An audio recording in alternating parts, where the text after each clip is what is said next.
Merci, mesdames et messieurs les modérateurs, chers collègues. D'abord, je voudrais remercier le bureau de la FEF de m'avoir invité à participer à ce symposium sur la stéatohépatite métabolique ou NASH. Alors, l'histoire naturelle et les complications de la stéatohépatite métabolique, on va dire plutôt généralement de la stéatopathie métabolique, est plutôt complexe à appréhender pour plusieurs raisons. La première, c'est que les populations étudiées sont très hétérogènes. La deuxième, c'est que c'est une maladie qui évolue très lentement, avec des complications qui surviennent très tardivement. La troisième raison, c'est qu'il faut répéter les biopsies hépatiques pour évaluer la progression de la maladie. Quatrième raison, vous avez des comorbidités qui sont un gros facteur de confusion. Avant tout, je présente mes conflits d'intérêts. Ça y est. Voilà.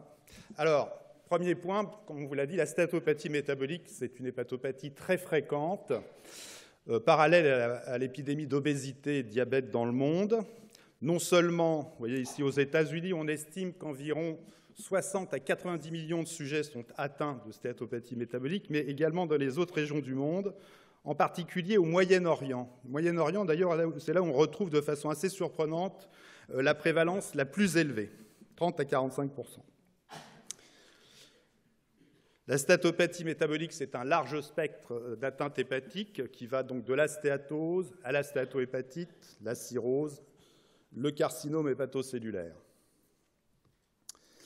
Et maintenant, si on veut vraiment bien comprendre l'histoire naturelle de la maladie, il faut savoir de quoi on parle. Et là, il faut revenir sur la définition de ce qu'on appelle la NASH, ou stéatohépatite métabolique. C'est un diagnostic, comme vous le savez, histologique qui repose sur plusieurs scores, mais le score le plus utilisé actuellement, c'est le score de Kleiner, le NAS score, qui tient compte à la fois de la stéatose, de la ballonisation et de l'inflammation lobulaire. Et lorsque ce score est supérieur à 5, c'est là où on parle de NASH. Et puis vous avez tous les autres cas inférieurs à 5, où là on va parler, dans les articles, on parle de stéatose simple. Mais dans la stéatose simple, vous avez des patients avec de la stéatose pure, et vous avez des patients avec de la stéatose avec de l'inflammation, sans que ce soit pour autant une stéatohépatite. Donc il faut bien garder ça en tête.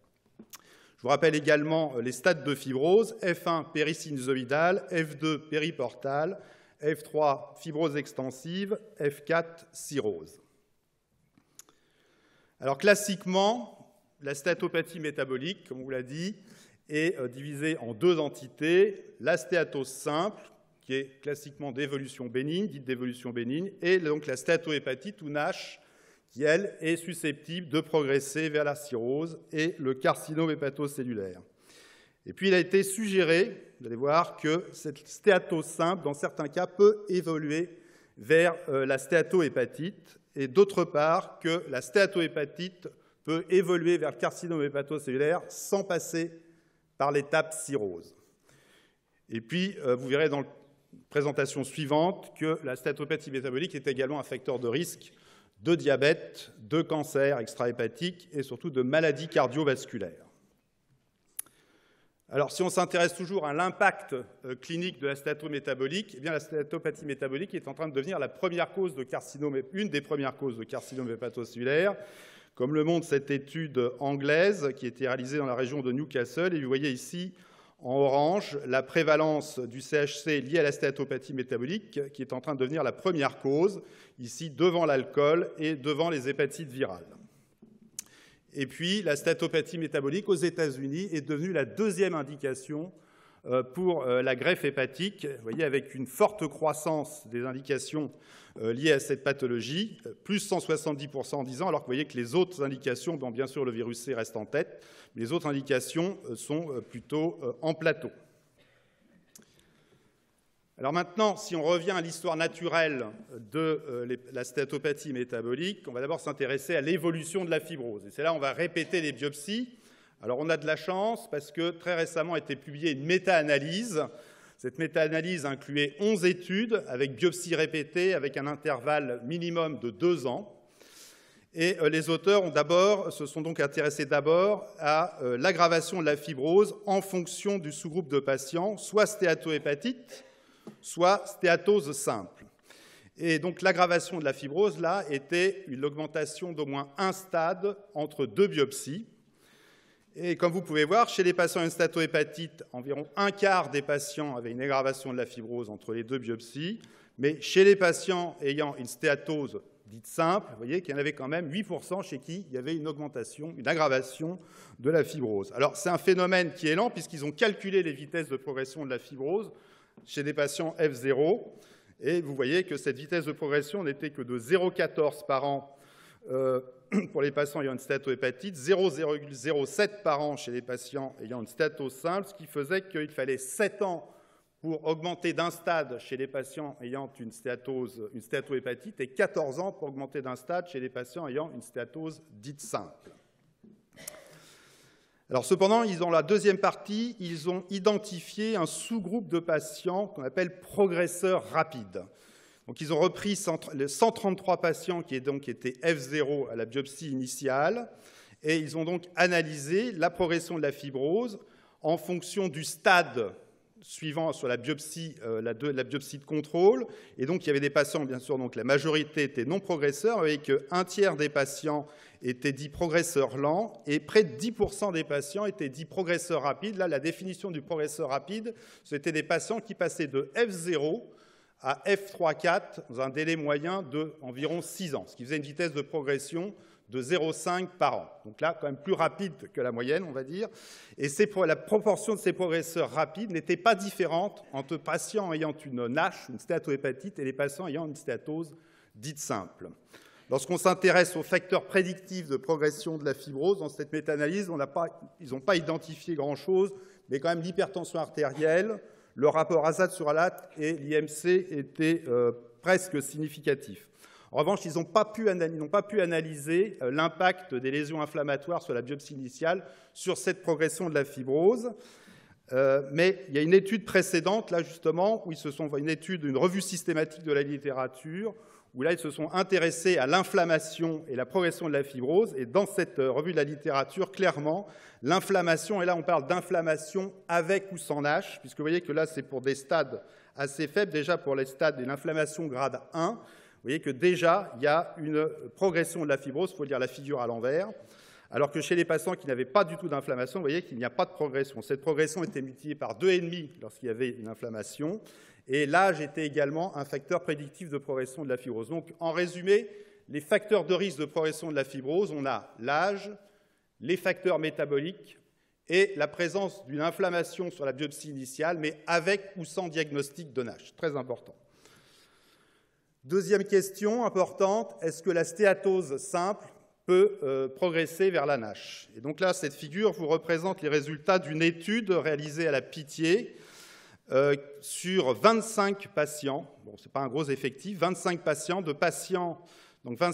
qui ont une biopsie hépatique montrant une stéatose simple, donc pas de NASH, et chez qui on a refait une biopsie hépatique 3,7 ans en moyenne après la première biopsie.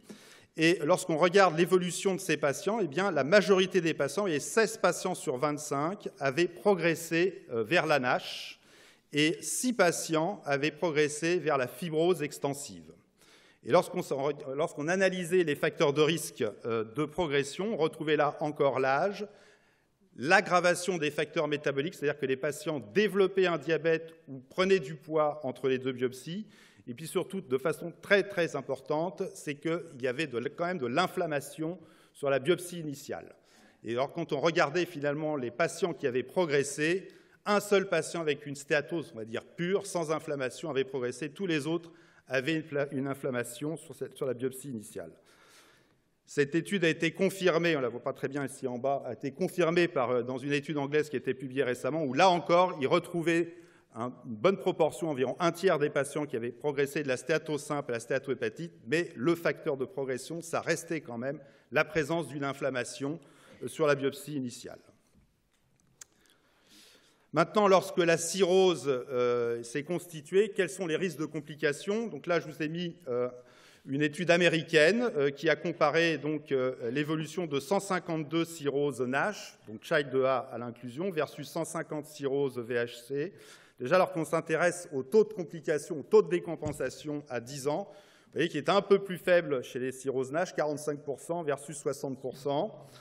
Et finalement, la différence se faisait sur la survenue d'une acide qui était moins fréquente chez les patients ayant une NASH, alors que la rupture de VO, l'encéphalopathie, on avait la même probabilité. Puis la probabilité de survenue du carcinome hépatocellulaire était plus faible chez les patients ayant une cirrhose NASH versus les patients ayant une cirrhose VHC.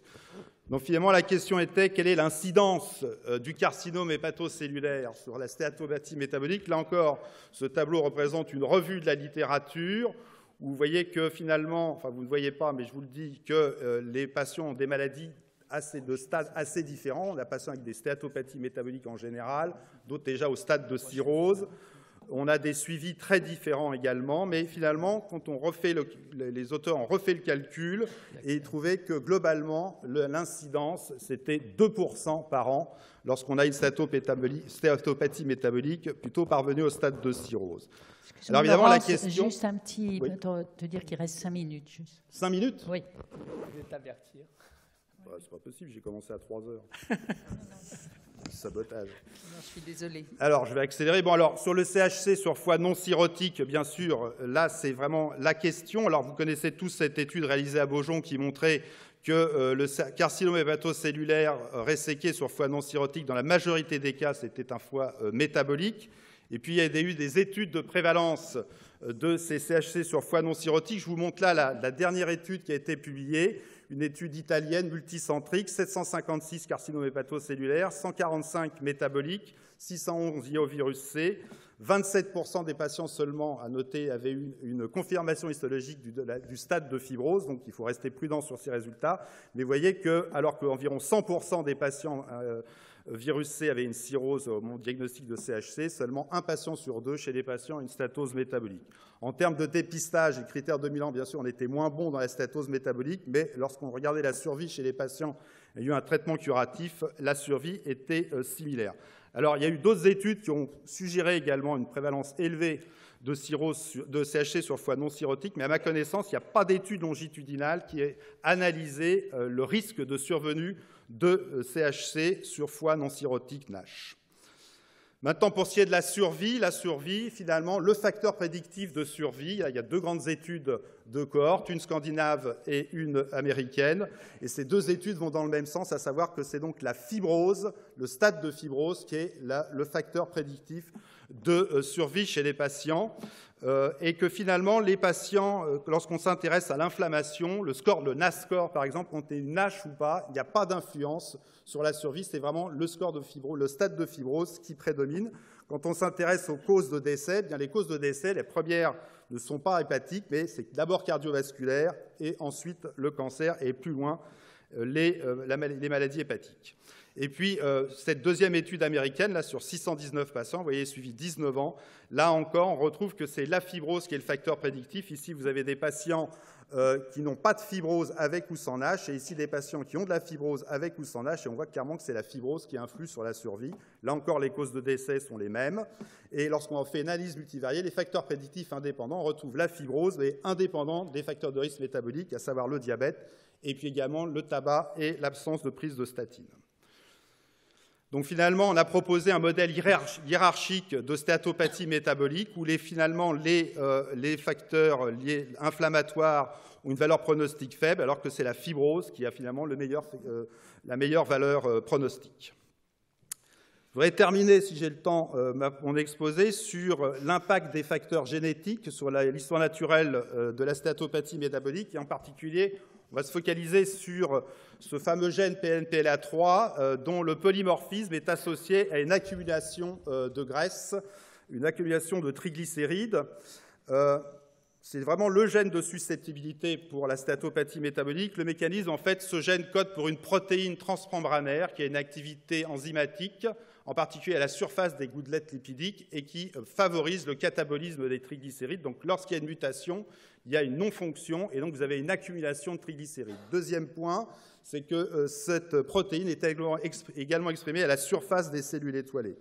Donc là, peut-être un autre mécanisme que l'insulinorésistance, qui est central, bien sûr, dans la pathogénie des lésions. Et on voit que dans cette méta-analyse, le polymorphisme PNPLA3 n'était pas associé à l'insulinorésistance, mais plutôt avec des troubles lipidiques. Donc, Finalement, lorsqu'on s'intéresse à la sévérité de l'atteinte hépatique et ce polymorphisme, il y a eu pas mal d'études. Là, je vous montre cette étude italo-anglaise où le polymorphisme est associé à une sévérité plus importante de la maladie chez les patients GG par rapport aux patients CC, qui est plutôt le profil protecteur. Pareil pour la fibrose, on voit qu'il y a une augmentation du score de fibrose, et cela indépendamment des facteurs de risque habituels, l'âge, l'indice de masse corporelle et le diabète.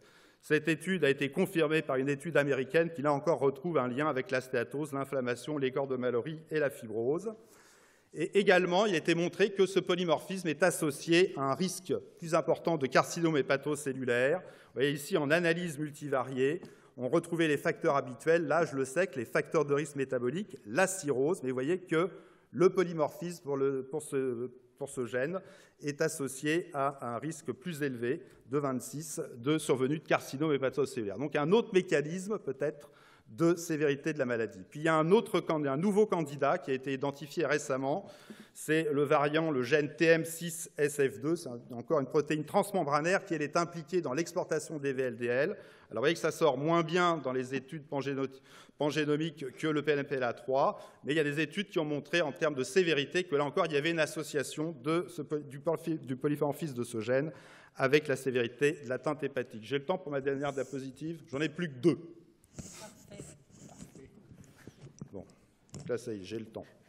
Alors là, c'est important parce que, finalement, ça, c'est ma diapositive de conclusion pour l'histoire naturelle de la stéatopathie métabolique. Alors, dans la stéatopathie métabolique, finalement, il n'y a pas stéatose simple d'un côté et NASH. En fait, c'est plus complexe. Vous avez 3 entités. Vous avez, d'un côté, à une extrémité, la stéatose qu'on va dire pure, pas d'inflammation, pas de fibrose.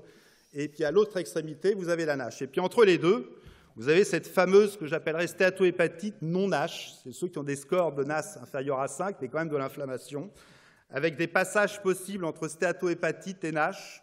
Et inversement, les patients NASH peuvent évoluer vers la stéatohépatite. Et c'est donc ces 2 entités qui sont susceptibles de progresser vers le carcinome hépatocellulaire et vers la cirrhose. Tout ça, bien sûr, avec des facteurs de risque, des facteurs aggravants qui sont l'âge, le syndrome métabolique, ou plutôt l'aggravation du syndrome métabolique durant le suivi, et le polymorphisme pour PLN, PLA3. La question reste quand même pour cette survenue de CHC sur foie non cirrhotique. Pour l'instant, on ne connaît pas le risque. Donc là se pose la question, bien sûr, du dépistage. Est-ce que je fais une échographie tous les 6 mois à tous mes patients NASH, quel que soit le stade de fibrose? Pour l'instant, moi, je le fais pour mes patients à partir de patients F3. Mais je dois dire que jusqu'ici, je n'ai jamais encore eu affaire à un CHC survenant sur un foie non cirrhotique chez mes patients NASH que je suis. L'autre fait important, c'est que ces patients également peuvent évoluer vers des complications cardiovasculaires, des cancers extra-hépatiques et surtout chez les patients ayant un score de fibrose élevé, une maladie avancée en termes de fibrose. Vous avez vu que c'était le facteur prédictif de mortalité globale, y compris cardiovasculaire. Et puis la dernière question, bien sûr, c'est chez des patients ayant une stéatose vraiment pure, est-ce que là, il y a vraiment un risque cardiovasculaire, voire de cancer augmenté? Pour l'instant, on ne sait pas. Et je crois que c'est important justement de faire des études chez ces patients. Je pense que ça va être difficile à montrer parce que bien sûr, ces patients ont un syndrome métabolique et là, vous avez un facteur de confusion. Enfin, ma dernière diapositive, c'est pour me faire un peu de publicité, pour promouvoir la 2e édition de Paris-NASH Symposium que je co-organise avec Haroun Sanyal. Cette année qui aura lieu comme l'année dernière à l'Institut Pasteur. Vous avez la date, là, c'est le 30 juin, 1er juillet. Et ici, vous avez le site pour vous inscrire. J'espère que vous viendrez nombreux. Je vous remercie.